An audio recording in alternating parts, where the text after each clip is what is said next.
Do you know a very interesting fact? According to a survey, on an average, 90% of the power consumed by any industry is because of only a simple thing known as an induction motor. कोई भी industry 90% electrical power सिर्फ और सिर्फ induction motor के जरिए ही करता है. Induction motor is a very commonly used motor. ये एक ऐसा मोटर है जिसके पास काफ़ी वर्सेटाइल कंट्रोल कैरेक्टरिस्टिक्स है. It has very versatile amount of speed control methods, torque characteristics, variable speed control, all of them are available in case of an induction motor.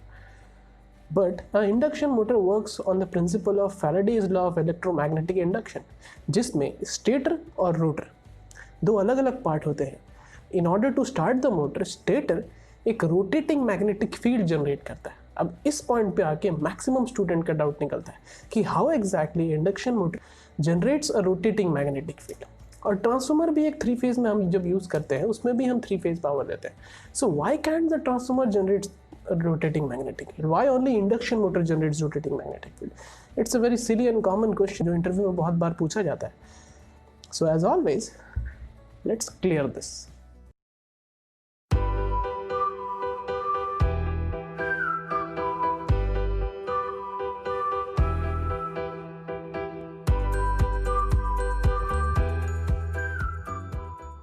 Induction motor is a very commonly used motor in an industry. As you can see, induction motor has basically two main important parts, that is stator as well as rotor. Rotor is the rotating part and the stator is the stationary part. Stator is the part which contains the armature winding, which is a 3-phase armature winding, and it is electrically as well as mechanically 120 degree apart from each other. When the 3-phase potential difference is given to the particular induction motor, तो वो stator एक rotating magnetic field create करता है, जिसके influence पे rotor उस rotating magnetic field के चलते उसके अंदर ईएमएफ प्रोड्यूस होता है, जिसको करंट में चेंज किया जाता है. Then it changes to a motion. वो एक मोशन में कन्वर्ट हो जाता है due to 2 laws, Faraday's law of electromagnetic induction and Lenz law. तब जाके मोटर आपका स्टार्ट होता है. But the question comes as how the induction motor generates a rotating magnetic field. वो जो 120 डिग्री अपार्ट वाला सिस्टम है वो आखिर रोटेटिंग मैग्नेटिक फील्ड जनरेट कैसे करता है. So now let's move back to the diagram. You can see there is a stator diagram of an induction motor. ये induction motor का एक stator diagram है which contains 3 pairs of north pole and south pole. That means total 6 poles we have mentioned here, जिसमें you can see 1 2 3 4 5 6 poles मैंने बनाए हैं. 6 poles में we are giving 3 phase winding. इसके अंदर 3 phases of winding दिए गए हैं, जिसमें red वाला एक phase है, blue वाला एक phase है and black वाला is another phase. So you can see that the blue color one is having the poles B, B dash. This red color one is having the poles A, A dash, and this black color pole is having C and C dash. Now B is the incoming wire of this particular pole. B जो है इस winding पे incoming हो रहा है और उसी pole से जो winding निकल रहा है वो B dash. So as you can see, B और B dash, B and B dash is one winding wounded in 2 poles. Then C and C dash is another pair of pole which is winding on the second winding, and A as well as A dash is another winding wounded on 2 poles. So अब यहाँ देख सकते हैं मेरे पास 1 2 3 4 5 6 wires जो है अभी भी ओपन है. इन 6 वायर्स को मुझे स्टेटर को आपस में कनेक्ट करना पड़ेगा. So I will use a star connection. मैं एक स्टार कनेक्शन का यूज़ करता हूँ. स्टार कनेक्शन हम लोग बनाने के लिए सभी वाइंडिंग्स के एक एक एंड को फर्स्ट सबसे पहले शॉर्ट करना पड़ेगा. We have to short a particular winding taken as a common. So मैं क्या करता हूँ, सब हर एक वाइंडिंग के डैश वाले वाइंडिंग को कॉमन ले लेता हूँ. So as you can see now C dash, B dash और ए डैश तीनों एक पर्टिकुलर वायर पे आके कनेक्ट हो चुके हैं, जिनको कॉमन मैंने ले लिया है. C dash, A dash and B. The connection C dash, B dash and A dash, C dash, B dash and A dash तीनों को एक साथ, तीनों टर्मिनल को एक साथ ज्वाइन कर दिया है. और ए, बी और सी जो कनेक्शन है, यानी ये पोल और ये पोल, अभी भी ये तीनों ओपन है. इन तीनों पोल्स में will give the 3 phase supply. This is stator diagram जिसके अंदर यहाँ पे पोल होगा. This pole will experience the stator magnetic field inside it. Stator magnetic field जो है वो पोल अपने अंदर experience करेगा. Now as you can see that there are 3 types of windings I have used. A dash, C, C dash and B, B dash. 3 तरह के winding दिए हैं. उन तीनों तरह के वाइंडिंग्स में हम 3 फेज पावर देंगे. जब 3 फेज पावर दिया जाएगा तो तीनों वाइंडिंग्स में 3 फेज में 3 अलग अलग करंट्स आएंगे. यानी कि you can see that B में IB जाएगा, C में IC जाएगा, एंड ए में you will have I B, I C और आई ए 3 अलग अलग वाइंडिंग्स में जाएंगे। सो अब इस डायग्राम पे आते हैं। As you can see this is a three phase sinusoidal wave form. ये एक 3-फेज साइनोसॉइडल वेव फॉर्म है जिसमें 3 अलग अलग करंट्स को मैंने शो किया है। One is black, one is red, another one is blue. So ये तीनों करंट कौन कौन से हैं? Black one is the I C one, red one is the IA and blue one is the IB. So in this particular case we'll take the 3 instantaneous point. ये point को मैं 1 लेता हूँ, इस point को 2 और इस point पे 3। ये 3 instantaneous point पे हमारा magnetic flux किस तरह से स्टेटर के अंदर जनरेट होगा वो हम अब देखेंगे। So सबसे पहले we'll take the first point, that is the point 1. In this point 1 what are the values of these currents? IC, IA and IB का इस instantaneous point 1 पे values क्या है पहले वो देखते हैं। So you can see that in case of point 1 the blue line is coming here. Blue line जो है यहाँ पे -5 एम्पेयर पे है। You can see the blue line is at -5 ampere. तो हमारा जो IB है वो कितना है? वो है -5 एम्पेयर। ओके, नाउ IC यानी ब्लैक लाइन भी उसी पॉइंट पे स्टार्ट हो रहा है। That means IC is also what? -5 ampere. IC भी -5 एम्पेयर है। और जो रेड वायर है, the red line, that is IA start होता है, you can C from 10 ampere. IA starts from 10 ampere, यानी IA 10 है हमारा, IB -5 है और IC -5 है। इसका मतलब क्या होता है? इसका मतलब होता है कि let's suppose this is a star diagram. हम यहाँ पे एक स्टार डायग्राम बनाते हैं। So this is, let's suppose this is IA, this is IB and this is IC। ये तीनों को मैं एक वोल्टेज सप्लाई देता हूँ। सो फर्स्ट केस में IA इज 10 एम्पेयर, तो IA 10 एम्पेयर है विच इज पॉजिटिव यानी IA जो है अंदर की तरफ 10 एम्पेयर जा रहे हैं। Now these two current IB and IC are negative, यानी कि IB और IC जो है वो नेगेटिव है। इसका मतलब ये कि IB से करंट बाहर आएगा और IC से करंट बाहर आएगा। IB and IC will have current from inward to outward because both of them are minus। अब देखते हैं ये KCL सपोर्ट करता है कि नहीं। You can see 10 ampere is coming inside, तो ये दोनों पॉइंट से 5 एम्पेयर और 5 एम्पेयर निकल गए। So the total current in this point will be 0। ये 0 होना चाहिए। Total incoming current should be equal to total outcoming current. So that particular case, that star winding will be a balanced winding जिसमें तीनों phases में equal winding किया जाएगा। So this is the case. KCL हमें वहाँ पे verify करना पड़ेगा। अब चलते हैं हमारे इस डायग्राम पे। Now you can see that IA is 10 ampere. IA जो है हमारा, यानी इस पर्टिकुलर पोल में जो करंट इंसर्ट हो रहा है, इस पॉइंट पे जो करंट अंदर की तरफ जा रहा है वो कितना है? वो है 10 एम्पेयर। इस पॉइंट से करंट इंसर्ट हुआ यानी इस तरफ इसका डायरेक्शन ऑफ करंट इस तरफ होगा, अंदर की तरफ इस तरफ होगा, और इससे डायरेक्शन ऑफ करंट बाहर की तरफ जाएगा। सेम फेज ऑफ वाइंडिंग, एक तरफ से इनपुट होगा तो दूसरी तरफ से निकलेगा। तो इस पर्टिकुलर पॉइंट से 10 एम्पेयर करंट निकल रहा है। वो 10 एम्पेयर करंट इस पॉइंट पे आके, in this point the 10 ampere current will be divided into 2 current, that is 5 ampere and 5 ampere. पहला 5 एम्पेयर जो है इसके अंदर चला जाएगा विच इज़ योर IB। पहला करंट 5 एम्पेयर IB के अंदर चला गया and second 5 ampere will go to IC पे दूसरा 5 एम्पेयर चला गया। तो अब क्या होगा? अगर इस पॉइंट पे IB के अंदर 5 एम्पेयर जा रहा है तो IB के दूसरे एंड से 5 एम्पेयर बाहर निकलेगा। इस कनेक्शन, तो इसका डायरेक्शन इस तरफ, इसका डायरेक्शन इस तरफ होगा।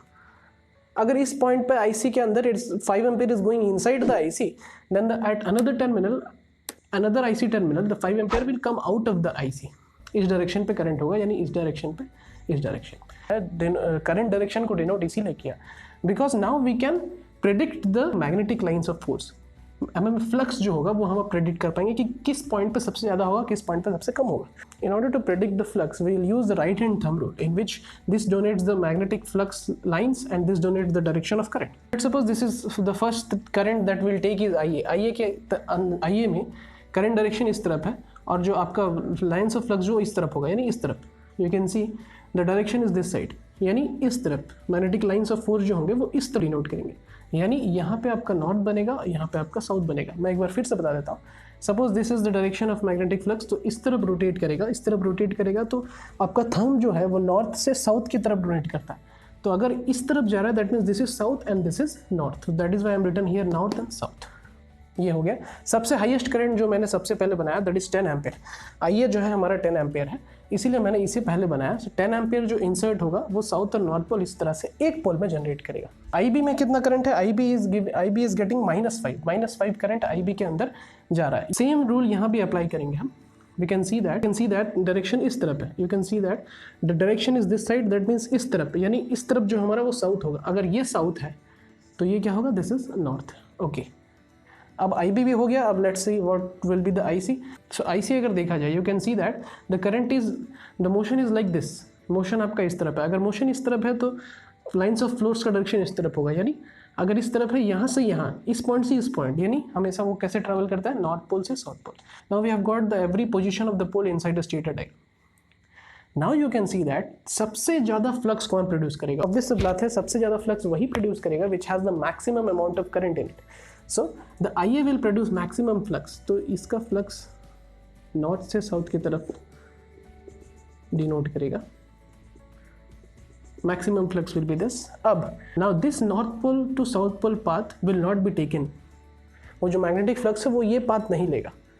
The magnetic flux will not take this north to south pole part because you can see that there is a north pole near to this south pole। बहुत कम ही distance पे एक north pole है। MMF भी या flux भी सबसे कम reluctance वाला path लेता है। तो you can see ये यहाँ जाने के अलावा ये जो north pole से south pole यहाँ पे बन जाएंगे, यहीं से conduction हो जाएगा। सेम वाइज यहाँ पे भी कंडक्शन हो जाएगा। तो you can see that maximum lines of flux जो स्टेटर को एक्सपीरियंस करेंगे, the stator will experience maximum force due to this particular winding only. IA के चलते ही उसमें maximum amount of force generate होगा, जिसका डायरेक्शन ऑफ रोटेशन कुछ इस तरह से होगा। जैसे कि आप देख सकते हैं डायरेक्शन ऑफ रोटेशन इस पर्टिकुलर पॉइंट के लिए नॉर्थ से साउथ की तरफ है। सो इस पिक्चर को अलग रख के let's move back to the next instantaneous point, that is point 2। So now in the second instantaneous point, इस point पे you can see that IA is now 5 ampere, IB is again 5 ampere, IC is now minus 10 ampere। ये दोनों हमारा अभी 5 ampere आ चुका है और IC जो है हमारा minus 10 ampere। Now we'll give these currents inside this particular stator windings। So सबसे पहले again वही same चीज़ करना पड़ेगा, we have to make the stator winding as a star connection। So what we will do, we will take this dash connections, all the dash connections, जितने भी dash connections हैं उन dash connection को sort कर दें, जैसे C dash, B dash and A dash। इन तीनों connection को हमने short कर दिया। C dash, B dash and A dash has been started as a star connection and B, A and C point will be given the 3-phase power। इन तीनों point से हम 3-phase power, ये values of current उसके अंदर provide करेंगे। Now the first thing we have to do is IA 5 ampere। IA is 5 ampere, that means it is going inside, it is going inside। तो IA जो हमारा 5 ampere वो अंदर की तरफ ट्रैवल करेगा, अंदर की तरफ यानी इस तरफ रोटेशन होगा इसका, this side rotation। Okay, now again we'll take IB as 5। so IB is again 5, where is B? so B current जो होगा अंदर की तरफ होगा। now the rotation takes as this, इस तरह का रोटेशन होगा IB में। now IC is minus 10। so IC is minus 10 मतलब जब मैं IA में 5 एम्पेयर करंट दे रहा हूँ, IB में 5 एम्पेयर करंट दे रहा हूँ, so IA dash will, यहाँ से जो करंट निकलेगा वो कितना होगा, it will be 5। Okay, because 5 IA पे दिया था, 5 IA डैश से निकल गया। नाउ IB से मैं 5 एम्पेयर करंट दे रहा हूँ, तो IB डैश से कितना करंट निकलेगा, अगेन 5 एम्पेयर। वो दोनों 5 एम्पेयर करंट ज्वाइन होके at a particular point join होके 10 एम्पेयर बन के कहाँ जाएंगे, it will go inside the C dash. तो C डैश के अंदर जब जाएगा, अगर C डैश के अंदर करंट जा रहा है तो निकलेगा कहाँ से, C से निकलेगा, it will be coming out of the C। How much it will become? It will come 10 ampere। ये क्लियर हो जाना चाहिए। मैं I have given 5 ampere on B, taken 5 ampere on B dash। okay, I have given 5 ampere on A, taken 5 ampere on A dash। but what I have done, इन दोनों 5 ampere को plus करके I have given it to C dash and I have taken the current from C। ठीक है, इतना clear हो जाना चाहिए। Now let's draw the magnetic fluxes.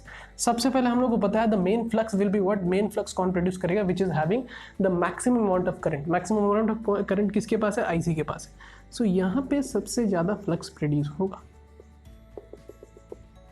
तो डायरेक्शन देख लेते हैं। Now if you see the direction is inside, यानी इस तरफ से इस तरफ, यानी the rotation will be this, rotation will be this, यानी north pole to south pole. So this will become north and this will become south. Same, ये maximum amount of forces बन गए। Now let's do the same thing for B। For B winding के लिए भी वही same thing करते हैं। तो B इस तरफ अंदर आ रहा है, इस तरफ घुस रहा है, इस तरफ, यानी the direction of lines force is this, the direction of forces is this. तो नॉर्थ पोल से south pole. So this will become north and this will become south. Same चीज़ अब ए के लिए करते हैं. Now the direction is outwards यानी बाहर की तरफ. तो यू कैन सी दैट इस तरफ रोटेशन होगा. You can see the rotation will be this. तो direction of forces will be this, यानी this side will be north and this south will be south. So same thing यहाँ पे north होगा. Now the same thing happens, the magnetic fluxes will take the low reluctance path. यहाँ से यहाँ नहीं आके ये यहीं पे टर्मिनेट हो जाएगा. It will terminate here only. It will terminate here only. Now the rotor is experiencing the flux change only because of the C winding. पहले किसके चलते हो रहा था? पहले हो रहा था because of A winding. Now it is because of C winding. तो अब इसका डायरेक्शन कैसा बन गया? अब इसका डायरेक्शन ऑफ फोर्सेस कुछ इस तरह से. You can see in the first diagram, you can see the diagram in the direction was this. Now the direction is this. तो आप guess कर सकते हैं कि थर्ड नंबर पे इसका डायरेक्शन क्या होगा. थर्ड नंबर पे direction will be this. Again fourth पे ये, फिफ्थ पे दिस एंड सिक्स पे this. Complete rotation it will form. So that is how an induction motor generates a rotating magnetic field. Because of this 3 instantaneous point, जो current variations होता है because of the 120 degree apart phenomena, the variation of current produces the rotating magnetic field inside an induction motor. But now let's see why a transformer is not generating a 3-phase rotating magnetic field. Now you can see that at a particular point, अगर मैं यहाँ पे एक rotor रखूँ, suppose this is the rotor, this rotor will act as a secondary winding, जिसमें EMF generate होगा. वो EMF generate क्यों होगा? Because of this flux change. इन सब से जो flux change निकलेगा वो इस secondary winding को affect करेगा. So this secondary winding will generate EMF because of all these windings. Mark these words. इसमें जो EMF generate होगा वो इन सभी windings के flux change के ऊपर depend करता है. So this is in case of induction motor. As you can see that in a 3-phase transformer, there will be 6 different winding. So there will be 6 different winding. As you can see in the animation, the transformer will have a separate primary and secondary winding in one single phase. Again primary and secondary winding in one single phase. Again primary and secondary winding in third single phase. So if I combine that will become a 3-phase transformer, जिसमें high voltage winding को बाहर की तरफ और low voltage winding को उसके अंदर की तरफ रखा जाता है. There will be total 6 windings on the pair of 2, 2, 2, 2. इस तरह से winding किए जाएंगे. So there will be 6 winding. Now this is the all 3 secondary winding and this is all 3 primary winding. तो इस particular winding में जब मैं IA करंट दूंगा तो इस पर्टिकुलर वाइंडिंग पे मुझे IA करंट सेकेंडरी में मिलेगा. वैसे ही जैसे मैं IB करंट दे रहा हूँ यहाँ पे मुझे IB मिलेगा और यहाँ पे जैसे ही मैं IC देता हूँ यहाँ पे मुझे IC मिलेगा. अब यहाँ पे एक रीज़न देखने का ये है कि the current that we got in the IA secondary will only depend on the current rate of change of flux that happens in IA primary. IB primary और IC प्राइमरी का IA सेकेंडरी पे कोई effect नहीं पड़ेगा. Same चीज़ इसके साथ भी होता है. IB पे जो भी करंट हमें मिलेगा that is because only because of the IB primary. इन दोनों का इसके ऊपर कोई इफेक्ट नहीं पड़ेगा. इसमें भी, इसमें जो करंट हमें मिलेगा that is because of this current only. These two will not have any effect on this particular secondary winding current. जिसके चलते क्या होता है, the transformer will never produce a rotating magnetic field because in case of induction motor the rotor experiences the flux of all these windings and the EMF generated in this particular rotor is because of all these windings. लेकिन यहाँ पे there are 3 secondary windings जिसमें respective primary का changes के ऊपर ही उनका voltage depend करता है. So it does not have a 120 degree apart winding. इसमें हर एक secondary का जो current है वो primary के current के ऊपर depend करता है. That is why transformer will never generate a rotating magnetic field. This is a separate video that I made on request. But we will publish more and more videos on the electrical machines part. If you want to get the updates, do subscribe to this channel so that you will get all the updates regarding this type of topic. And if you have any doubt regarding this, go there and download the Zadlan app through which you can contact the industrial expert. They will tell you how exactly a motor is working in an industry. Basically हम जब भी motors के बारे में पढ़ते हैं हम हमेशा theoretical knowledge के ऊपर ही base करते हैं. But in the Zadlan app, when you talk to the industrial expert, they will tell you how exactly a motor is working in case of an industry. Like here, जैसे मैंने आपको बताया कि 90% of the electrical power is consumed only by a motor. So motor एक बहुत ही important role play करता है in case of any industry. So go there, download the app.